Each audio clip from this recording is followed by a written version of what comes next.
ইসলাম মানে রাষ্ট্রে কি প্রতিষ্ঠা হওয়া, বলেন তো, কথা বলেন। রাষ্ট্রে কি প্রতিষ্ঠা হওয়া?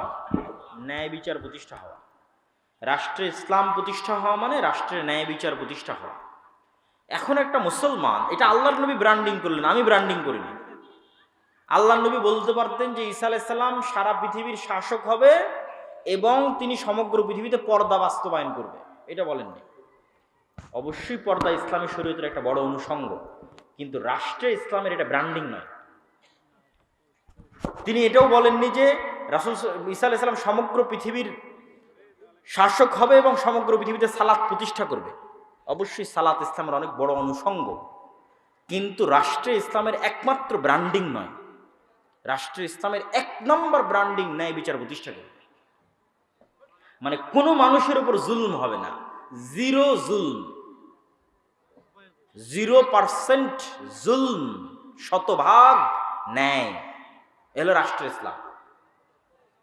এখন মনে করেন আমি আপনি আপনার গ্রামে আপনার বোনকে আপনার বাপের সম্পত্তিতে আপনি ন্যায়ের সাথে ভাগ দেননি, বোনকে ঠকিয়েছেন বাপের জমি ভাগ করার সময়, যেটা কম দামে পানিতে ডুবে থাকে, কম আবাদ হয়, কম ফসল, দূরে, সেটা বোনকে দিয়েছে, অথবা দেনইনি। অথচ দেখা যাচ্ছে আপনি নামাজ পড়েন ঠিকই, সব কিছু ঠিক আছে, হজ করেছেন, সবই ঠিক আছে, কিন্তু আপনার বোনের প্রতি আপনি ইনসাফ করেননি, ন্যায় প্রতিষ্ঠা করতে পারেননি। এখন আপনি বলেন তো, আল্লাহ কি আপনাকে রাষ্ট্রের নেতা হওয়ার যোগ্য মনে করবে? করবে না। আপনার সালাত দেখে আর আপনার হজ দেখে আল্লাহ আপনাকে নেতা বানাবে না। কেন? আল্লাহ জানে যে আমার দৃষ্টিতে ক্ষমতা মানে ন্যায় প্রতিষ্ঠা করা। এই তো ন্যায় প্রতিষ্ঠার বোনের সাথে করতে পারে না। একে তো ক্ষমতা দিলে কালকে গত 16 বছর যা দুর্নীতি হয়েছে তার চেয়ে বেশি দুর্নীতি করবে। ঠিক এইভাবে আমাদের রক্তের মধ্যে ধোঁকা, মিথ্যা, শঠতা ঢুকে গেছে। ইউরোপ আমেরিকায় এরকম অসংখ্য মুসলমান আছে যার জন্ম নিবন্ধন কার্ড, যার পাসপোর্ট, যার কি বলে ওর নাম, ওখানে গেছে যে সরকারের থেকে বেনিফিট নিবে, বেনিফিটের আবেদন, প্রবেশ, কাগজপাতি তৈরি, সব কিছু মিথ্যার উপর দাঁড়িয়ে আছে, সব কিছু ফলস, মিথ্যার উপর দাঁড়িয়ে আছে। এবং এই মিথ্যা অতিরিক্ত সুবিধার জন্য সে মিথ্যা কোনো মুসলমানকে বলতেছে না, সে আর একটা ইহুদি খ্রিস্টানকে মিথ্যা বলতেছে। কে বলতেছে? মুসলমান বলতেছে। এইভাবে আমাদের রক্তের মধ্যে মিথ্যা, ধোঁকা, শঠতা ঢুকে গেছে। তাহলে আমি তো নেতা হতে পারবো না, আল্লাহ তো আমাকে নেতা বানাবে না। আমি হয়তো আপনাকে ধোঁকা দিয়ে আপনার থেকে মাপ চাই না, বোনকে বললাম, বোন তোমার প্রতি ন্যায় প্রতিষ্ঠা করতে পারি না, আমাকে মাফ করে দাও। বোন হয়তো মাফ করে দিল, জান্নাতে চলে গেলাম। বাট আমি লিডার না, আমি নেতা না। আল্লাহ আমাকে নেতা বানানোর যোগ্য কোনোদিন মনে করবে না। নেতা বানানোর যোগ্য ব্যক্তিকে অবশ্যই শতভাগ সত্যবাদী, অবশ্যই শতভাগ ন্যায়পরায়ণ হতে হবে। সে নেতা, সে লিডার। এই জন্য আমি বলি, আজকের যুগের মুসলমানেরা মক্কার কাফের মুশরিকদের চাইতেও এই দিক দিয়ে নিম্ন স্তরে অবস্থান করছে। কেননা মক্কার কাফের মুশরিকদের সর্দার আবু সুফিয়ান তার চিরশত্রু মুহাম্মদ সাল্লাল্লাহু আলাইহি ওয়াসাল্লামের নামে জেরুজালেমে বসে বাদশাহ হিরাক্লিয়াসের দরবারে একটা কথাও মিথ্যা বলেনি।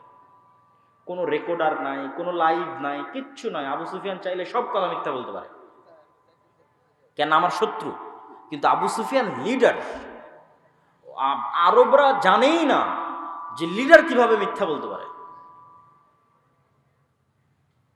তো তার রক্তের মধ্যে নেতৃত্ব আছে। আবু সুফিয়ানের ছেলে মুআবিয়া, আবু সুফিয়ানেরই পরবর্তী বংশধর হচ্ছে উমাইয়া খেলাফতের শাসনামল, মুআবিয়া রাদিয়াল্লাহু তাআলা আনহু। মানে রক্তের মধ্যে নেতৃত্বের গুণ আছে। সত্য বা না বললে, ন্যায় পরায়ণ না হলে নেতা হওয়া যায় না। এই জন্য সকল নবী রাসূলকে আল্লাহ সুবহানাহু ওয়া তাআলা এই গুণের উপর জন্ম দিয়েছে। তা আমাদের এই গুণটা নষ্ট হয়ে গেছে কেন? আমরা দীর্ঘদিন ব্রিটিশদের গোলামি করার কারণে আমাদের এই গুণটা নষ্ট হয়ে গেছে। ঠিক যেমন বানু ইসরাইলেরা ফেরাউনের গোলামি করেছিল, তখন বানু ইসরাইলেরাও ধোঁকাবাজ, মিথ্যুক, প্রতারক, সংকীর্ণ মনা হয়ে গেছিল। যেই বানু ইসরাইলেরা চোখের সামনে দেখছে ফেরাউন ডুবে গেছে, সেই বানু ইসরাইলেরাই মুসা আলাইহিস সালামকে বলতেছে, যতক্ষণ তোমার আল্লাহকে দেখবো না ততক্ষণ ঈমান আনবো না। যেই বানু ইসরাইলেরা চোখের সামনে দেখছে সমুদ্রের মধ্যে তাদের জন্য 12টা রাস্তা তৈরি হলো, পাথর ফেটে 12টা ঝর্ণা তৈরি হলো, আসমান থেকে মান্না এবং সালোয়া খাবার আসলো, সেই বানু ইসরাইলেরাই বলতেছে, মুসা তুমি আর তোমার আল্লাহ গিয়ে যুদ্ধ করো, আমরা যুদ্ধ করতে পারবো না। তো এই যে 12টা রাস্তা তৈরি হলো, ঝর্ণা ফেটে 12টা পাথর ফেটে 12টা ঝর্ণা তৈরি হলো, এরা সব নবীর সন্তান। ইউসুফ আলাইহিস সালামের 12 ভাইয়ের পরবর্তী বংশধরের জন্য এই সম্মান। তো এরা কিভাবে এরকম প্রতারক হয়ে গেল, এরকম সংকীর্ণ মনা হয়ে গেল? ফেরাউনের অধীনে এরা 300 বছর গোলাম ছিল। মনে করেন আমার অধীনে 2টা গোলাম আছে, আমি একটা রুটি ওদের মধ্যে নিক্ষেপ করে দিলাম, তখন ওরা 3 দিন থেকে ক্ষুধার্ত আছে, ওই রুটিটা নিয়ে কাড়াকাড়ি লেগে গেল। এই যে রুটিটা নিয়ে কাড়াকাড়ি লেগে গেল, এটা হলো গোলামের নেচার। এখন এই রুটিটা পাওয়ার জন্য মিথ্যা বলবে, এই রুটিটা পাওয়ার জন্য ওকে মারবে, এই রুটিটা পাওয়ার জন্য ওকে ধোকা দিবে, সব কিছু করবে। ব্রিটিশরা আমাদের এভাবে ট্রেন আপ করেছে যে তোরা একটা টাকার জন্য মারামারি করবি, ক্ষমতার জন্য মারামারি করবি, মিথ্যা বলবি, আর একজনকে নিচে নামাবি, আর একজনকে টেনে নিচে নামাবি, তার জন্য হিংসা করবি, বিদ্বেষ করবি। জাস্ট এইভাবে আমাদেরকে ট্রেন আপ করেছে 300 বছর গোলাম অবস্থায়। তখন আমরাও হয়ে গেছি বানু ইসরায়েলের মতো, আমরাও আর মিথ্যা, ধোকা, দুর্নীতি ছাড়া কিছু বুঝি না। কিন্তু ইসলামের সবই আছে, কিন্তু ইসলামের আসল জিনিসই নাই। এই জন্য আমরা নামাজি হলেও, হাজি হলেও, আমরা হয়তো ক্ষমা মাপ চেয়ে জান্নাতেও যেতে পারবো, কিন্তু আমরা গোলাম থেকে মুক্ত হতে পারবো, দাস, কৃত দাস। এই জন্য ফিলিস্তিনে 50,000 মুসলমানকে হত্যা করা হয়েছে গত 1.5 বছরে। ইসরায়েল হত্যা করেছে, ঠিক যেভাবে ফেরাউন বানু ইসরায়েলকে জবাই করতো। ইউযাববিহুনা আবনাকুম ওয়া ইস্তাহিউনা নিসাআকুম, তাদের পুরুষ সন্তানদের জবাই করতো, মেয়ে সন্তানদের বাঁচিয়ে রাখতো।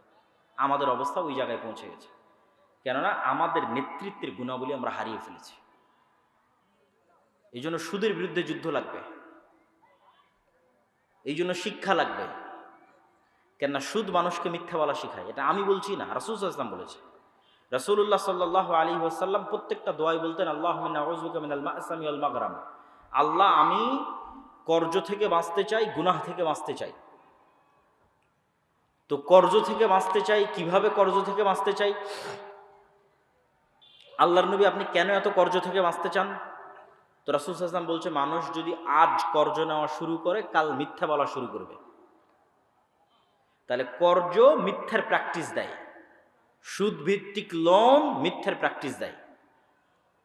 তাহলে আজকে আমি মিথ্যা বলছি মানে আমি তো কালকে নেতা হতে পারবো না। আমার ছেলে মিথ্যা বলছে মানে কিস্তির লোক আসছে, বলে দাও তোমার আব্বা বাড়িতে নাই, বা আব্বা অসুস্থ, বা আব্বা শ্বশুর বাড়ি গেছে, তাই আমার ছেলেকেও মিথ্যা বলা শেখাচ্ছে। আমার বউকেও ওই কিস্তির টাকা থেকে বাঁচানোর জন্য মিথ্যা বলা শেখাচ্ছে। তাহলে মিথ্যার কালচার শুরু হয়ে গেছে, মানে আমি অন্তত লিডার হতে পারবো না, অন্তত নেতা হতে পারবো না। এই নেচারগুলো হচ্ছে গোলামের নেচার। এবং এটা আমি রিয়েলাইজ করেছি যখন ইউরোপে দেখেছি আমাদের আফ্রিকান মুসলিম ভাইয়েরা, তারা আমাদের চাইতে দুর্নীতিতে, ছিনতাইয়ে, চুরিতে, ধোকাতে আমাদের চেয়ে নিম্ন স্তরের, মানে আমাদের চেয়ে খারাপ অবস্থায়। যে এতই পার্থক্য কেন? তো ফ্রান্স, ইতালি, স্পেন আমাদের উপর ইংল্যান্ড যা জুলুম করেছে, ফ্রান্স, ইতালি, স্পেন আফ্রিকান মুসলমানদের উপর তার চেয়ে 3 গুণ জুলুম করেছে। তাহলে ওদেরকে এমন গোলাম বানিয়েছে যে ওদের রক্ত এমনভাবে নষ্ট হয়ে গেছে, মিথ্যা রক্তের সাথে, ধোকা, দুর্নীতি রক্তের সাথে মিশে গেছে। তা আমিও যখন মুসলমানদের স্বভাব দেখি তখন আমি আশ্চর্য হই। এই গত নির্বাচনের সময় রূপগঞ্জে দেখা যায় প্রত্যেকটা মানুষ সব প্রার্থীকে বলছে আপনাকে ভোট দিব, যে তার কাছ থেকে টাকা নিয়েছে। মানে প্রত্যেকটা মানুষ মিথ্যা বলতেছে এবং সে মুসলমান দাবি করতেছে। সম্মানিত উপস্থিতি, তাহলে আপনি যদি বলেন আমি রাষ্ট্রে ইসলাম দেখতে চাই, গোড়ায় সংশোধন করতে হবে। রাষ্ট্রে ইসলাম দেখতে চান, তো ইসলাম রাষ্ট্রে গেলে তো ন্যায় বিচার লাগবে। তো ন্যায় বিচার প্রতিষ্ঠা করতে পারবে এরকম লোক কই? আপনি বলেন দেশে আলেম ওলামা, মসজিদ, মাদ্রাসা, ইসলামী দলের আমির, সংগঠন। আপনি সব জায়গায় যান, মসজিদে যান, মাদ্রাসায় যান, ইসলামী দলের আমির, ওমরা সবার কাছে যান, গিয়ে দেখবেন যে সালাত, সিয়াম, হজ, জাকাত সবই ঠিক আছে, কিন্তু মসজিদও ন্যায় নাই, মাদ্রাসাতেও ন্যায় নাই, ইসলামী দল, ইসলামী সংগঠনও ন্যায় নাই। দেখা যাচ্ছে যেই কর্মী জান প্রাণ দিয়ে কঠোর পরিশ্রম করে ওই সংগঠনের জন্য কাজ করেছে, সংগঠন ওই কর্মীকে বাদ দিয়ে যে চামচামি করেছে ওকে পদ দিয়ে দিয়েছে। তাহলে সে ন্যায় প্রতিষ্ঠা করতে পারলো? পারলো। সে তার নিজের একটা দলে ন্যায় প্রতিষ্ঠা করতে পারেনি, তাহলে আল্লাহ কিভাবে তাকে যোগ্য মনে করবে যে সে রাষ্ট্রে ন্যায় প্রতিষ্ঠা করবে? একই অবস্থা মাদ্রাসা, একই অবস্থা মসজিদে। সুতরাং আমাদের মধ্যে লিডারশিপ নাই। এই জন্য আল্লামা ইকবাল ওই পরিবেশটা বুঝতে পেরেছিলেন। আল্লামা ইকবাল ওই পরিবেশটা বুঝতে পেরে বলেছিলেন, সাবাক ফিরসে পড়, সাদাকাত কা, শুজাআত কা, আদালত কা, লিয়া জায়েগা তুঝসে কাম, দুনিয়া কি ইমামত কা। তথা তোমরা মুসলমানেরা তোমাদের মধ্যে নামাজ, সালাত, হজ, যাকাত সব সুন্দর আছে, বা আপনারা যেহেতু আহলে হাদিস আপনাদের আকীদাও বিশুদ্ধ আছে, নাই কি বলছে তোমরা সত্য বলা জানো না, আজ থেকে সত্য বলা শিখো এবং সত্য বলা শুরু করো এবং নিজেদের সন্তানদেরকে সত্য বলা শিখাও, কোনো কম্প্রোমাইজ যেন না করে মরা পর্যন্ত সত্যের সাথে। 2 নম্বর কি শিখাও? সুজাআতকা, সাহসিকতা শিখাও, যে সে প্রত্যেকটা অন্যায় অন্তত বাধা দিবে, আল আমরু বিল মারুফ ওয়ান নাহি আনিল মুনকার করবে, সৎ কাজের আদেশ দিবে, অসৎ কাজে বাধা দিবে। কিন্তু মুখ বুজে থাকা যাবে না, অন্যায় হচ্ছে চুপচাপ মেনে নেবেন এটা হবে না, সাহসিকতা থাকতে হবে। মসজিদের এবং মাদ্রাসা অন্যদের আছে, মসজিদ মাদ্রাসার নাই।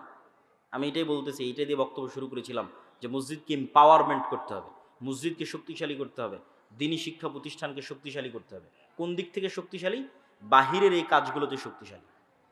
তারা তো তাদের কাজে ঠিকই আছে, একটা মসজিদের ইমাম তো ঠিকই নামাজ পড়িয়ে দেয়, ঠিকই ইমামতি করে, মুয়াজ্জিনি করে, মাদ্রাসায় কোরআন, হিফজখানায় কোরআন সব ঠিকঠাক হয়, কিন্তু ওর এলাকায় অন্যায় হচ্ছে ওটা দেখেও বাধা দেয় না। আল আমরু বিল মারুফ ওয়ান নাহি আনিল মুনকার। এই জন্য আল্লামা ইকবাল বলছে সাহসিকতা লাগবে, সত্য বলতে জানতে হবে, সাহসী হতে হবে, কোনো ছাড় হবে না। 3 নম্বর আদালত কা, ন্যায় প্রতিষ্ঠা করা শিখতে হবে। রাসূল সাল্লাল্লাহু আলাইহি ওয়াসাল্লাম ন্যায়ের কথা বলতে বলতে এই পর্যন্ত বলেছেন যে বাপ তার সন্তানদেরকে চুমা দেওয়ার ক্ষেত্রেও যেন ন্যায় প্রতিষ্ঠা করে। 3টা ছেলে আছে, যদি একে একটা চুমা দেয় তো বাকি 2টাকেও যেন একটা একটা করে চুমা দেয়, তাহলে ন্যায় প্রতিষ্ঠা হলো। আর দেখবেন এমনও বাপ আছে যে এক সন্তানকে সব জমি লিখে দিয়েছে, তাহলে সে, এটা হচ্ছে গোলামের নেচার, তাকে আল্লাহ কোনোদিন রাষ্ট্রের দায়িত্ব দেওয়ার যোগ্য মনে করবে না, সে দুর্নীতিবাজ, দুর্নীতিগ্রস্ত। সম্মানিত উপস্থিতি, আল্লামা ইকবাল বলছে সত্য বলা শিখো, সুজাত সাহসিকতা শিখো, আদালত ন্যায় প্রতিষ্ঠা করা শিখো, লিয়া জায়গা তুজসে কাম দুনিয়া কি ইমামাত কা। তাহলে আবার আল্লাহ তোমাদেরকে, উনি কোনো দেশের নাম বলেনি, উনি বলছে আবার আল্লাহ তোমাদেরকে গোটা পৃথিবীর নেতা বানিয়ে দিবে। আল্লাহু আকবার। মুহাম্মদ সাল্লাল্লাহু আলাইহি ওয়াসাল্লাম পৃথিবীর নেতা, ওমর ইবনুল খাত্তাব পৃথিবীর নেতা, আবু বকর পৃথিবীর নেতা, খালিদ বিন ওয়ালিদ, সালাহুদ্দিন আইয়ুবী পৃথিবীর নেতা। এরা তাদের চারিত্রিক গুণ দিয়ে পৃথিবীর নেতা হয়েছে, কিন্তু আমরা গোলাম অবস্থায় আছি কেন? আমাদের চরিত্র গোলামানা। তো মক্তবের কথা বললাম, করজা হাসানার কথা বললাম, আমাদের আরেকটা প্রজেক্ট, এগুলো সবগুলো সমাজকে এম্পাওয়ার, শক্তিশালী করা, সমাজের দ্বীনি শিক্ষা প্রতিষ্ঠানগুলোকে শক্তিশালী করা। আমাদের আরেকটি প্রজেক্ট হচ্ছে মাদ্রাসাগুলোর শিক্ষার মানোন্নয়নের জন্য জামিয়া সালাফিয়ার সাথে অধিভুক্ত হওয়ার সুযোগ। যে জামিয়া সালাফিয়া বাংলাদেশের এমন এক প্রতিষ্ঠান যেখানে অ্যাট এ টাইম সরকারের অনুমোদন নিয়ে Bangladesh investment development authority, BIDA, যারা এই যে 9 থেকে 10 তারিখে বিশ্বের বড় বড় সব ব্যবসায়ীদের নিয়ে মিটিং করতেছে ঢাকাতে, বড় বড় কোম্পানির সব সিইওরা আসতেছে, এই বিডার যে ডিপার্টমেন্ট, এই বিডার অনুমোদন নিয়ে জামিয়া সালাফিয়াতে বিদেশি শিক্ষকরা স্থায়ী পাঠদান করে, স্থায়ী। আর বছরের মধ্যে রোটেশনের ভিত্তিতে বিদেশি শিক্ষক আসে, এরকম গত বছরের যদি হিসাব করি তাহলে গত বছরে অন্তত 12 জন বিদেশি শিক্ষক বিভিন্ন সময় জামিয়া সালাফিতে আসছে, সৌদি আরবের বিভিন্ন বিশ্ববিদ্যালয়ে। পুরো রমজান মাস একজন সৌদি আরবের শিক্ষক পুরো রমজান মাস জামিয়া সালাফের ছাত্রদের দার্স দিয়েছে, এবং মদিনা ইসলাম বিশ্ববিদ্যালয়ের সাথে আমাদের মদালাও সম্পন্ন হয়েছে। তো আমরা চাচ্ছি যে জামিয়া সালাফের এই যে উন্নত সিলেবাস, যে উন্নত শিক্ষা ব্যবস্থা, এইটা অন্যরাও এটা থেকে সহযোগিতা নিক। আমাদেরকে কিছু দিতে হবে এটার জন্য না, আমাদের মক্তব প্রজেক্টটা যেমন ফি সাবিলিল্লাহ, তথা কোনো মক্তবের থেকে এটা বলা হয় না যে তুমি আমাকে পাল্টা ফি দাও, এটা না। আমি মক্তবের জন্য কি করতে পারবো সেটা, মক্তবের টিচারকে ফ্রি প্রশিক্ষণ, মক্তবের বই ফ্রি, মক্তবের টিচারকে ন্যূনতম হাদিয়া দেওয়ার চেষ্টা। ঠিক আমাদের মাদ্রাসা প্রজেক্টটাও এটাই, মাদ্রাসাগুলোকে ফি সাবিলিল্লাহ সহযোগিতা করা। প্রথমত কারিকুলাম দিয়ে সহযোগিতা করা, দ্বিতীয়ত ট্রেনিং দিয়ে সহযোগিতা করা, শিক্ষার মানোন্নয়ন দিয়ে সহযোগিতা করা, চতুর্থত বা পঞ্চমত যদি অর্থনৈতিক সহযোগিতাও লাগে সেটার ক্ষেত্রেও তাদের পাশে গিয়ে দাঁড়ান। এই জন্য যে মাদ্রাসাগুলো আপনাদের অঞ্চলে চলে, আজকের এই মাদ্রাসা হোক, অন্য আর যে মাদ্রাসা হোক, তাদের ক্ষেত্রেও আমাদের উদাত্ত আহ্বান থাকবে যে আপনারা জামিয়া সালাফের এই সুযোগটাকে হাতছাড়া করবেন না। অলরেডি আমার একটা দাওয়াতি সফর শুরু হচ্ছে মাদ্রাসা ভিত্তিক 7 তারিখ থেকে, যেখানে প্রায় মোটামুটি আমাদের অধীনে অধিভুক্ত হয়েছে এরকম প্রায় 10টা 15টা মাদ্রাসায় দাওয়াতি সফরে আমি যাচ্ছি ইনশাল্লাহ। তো এই যে কার্যক্রমগুলো, এই কার্যক্রমগুলোর মূল লক্ষ্যটা আপনাদের সামনে তুলে ধরলাম। মূল লক্ষ্যের পিছনের লজিকটা কি, কেন মসজিদকে শক্তিশালী হতে হবে, কেন দ্বীনি শিক্ষা প্রতিষ্ঠানকে শক্তিশালী হতে হবে, সেই লজিকটাও আমি আপনাদের সামনে তুলে ধরলাম।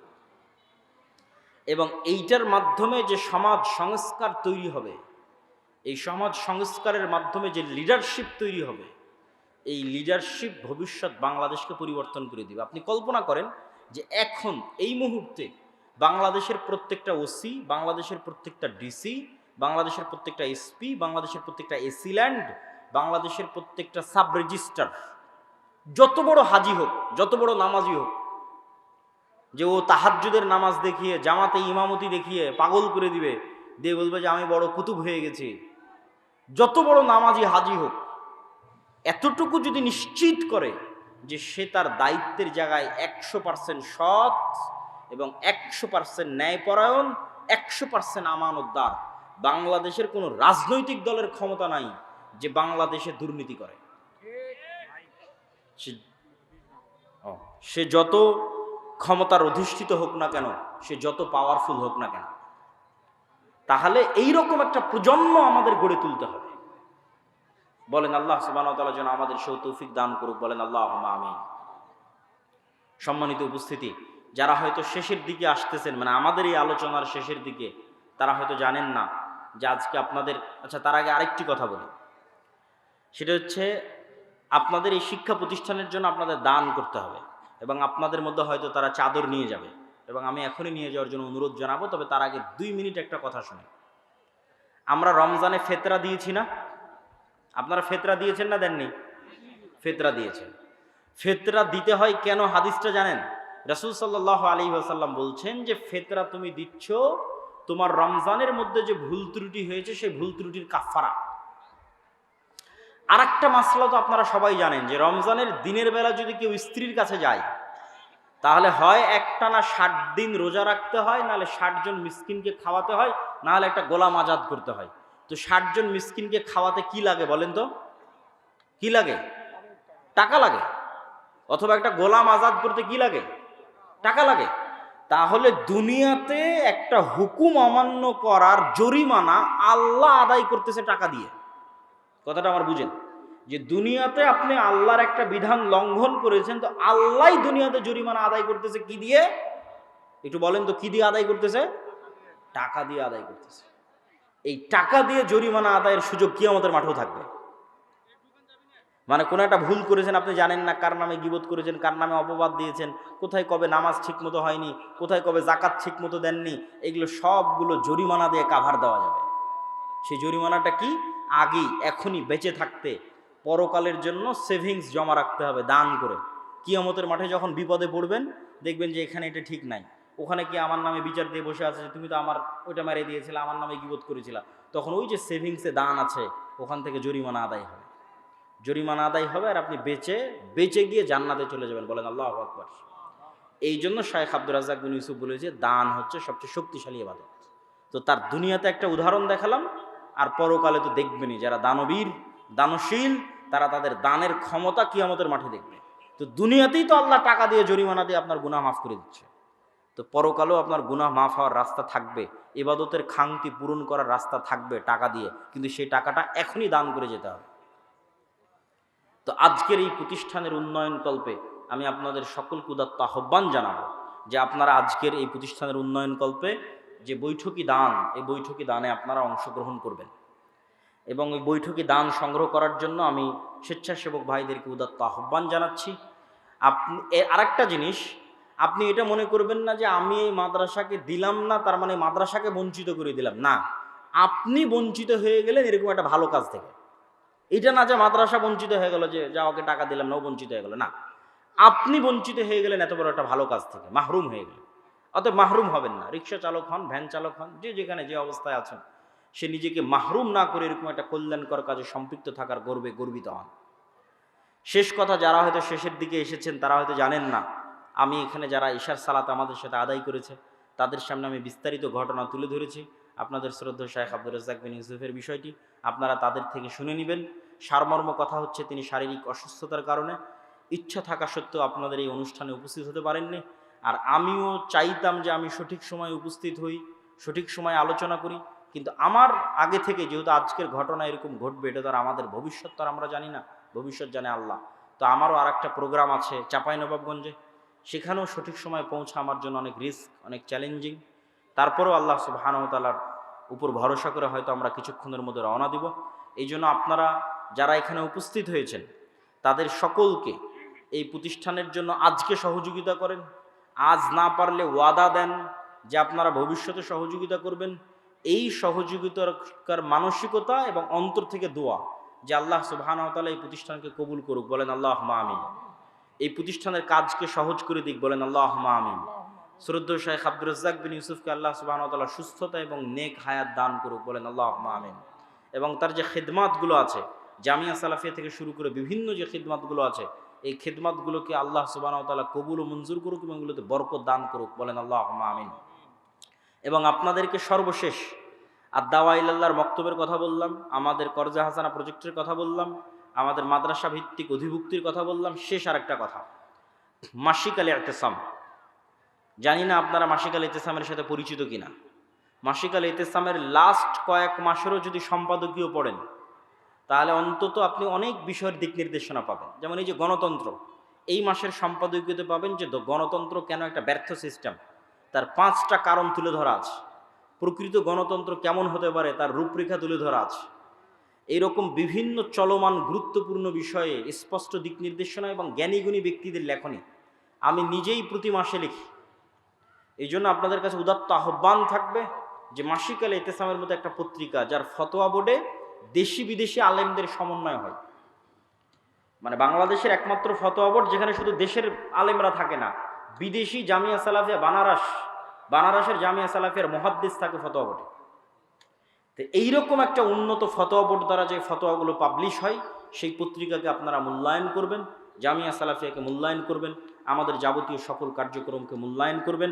এই দোয়া এবং এই দাবি রেখে আমি আমার সংক্ষিপ্ত বক্তব্য এখানেই শেষ করছি। আর আজকের এই রকম একটি অনাকাঙ্ক্ষিত ঘটনার জন্য আমরা আপনাদের কাছে দুঃখিত এবং ক্ষমা প্রার্থী। আল্লাহ সুবহানাহু ওয়া তাআলা আমাদের যা ভুল ত্রুটি আছে সেগুলো ক্ষমা করে দিয়ে আমাদের অনুষ্ঠানকে কবুল করুক, আল্লাহুম্মা আমিন। ওয়া আখির দাওয়ানা আলহামদুলিল্লাহি রাব্বিল আলামিন। আসসালামু আলাইকুম ওয়া রাহমাতুল্লাহি ওয়া বারাকাতুহু। স্বেচ্ছাসেবক ভাই যারা দান সংগ্রহ করছেন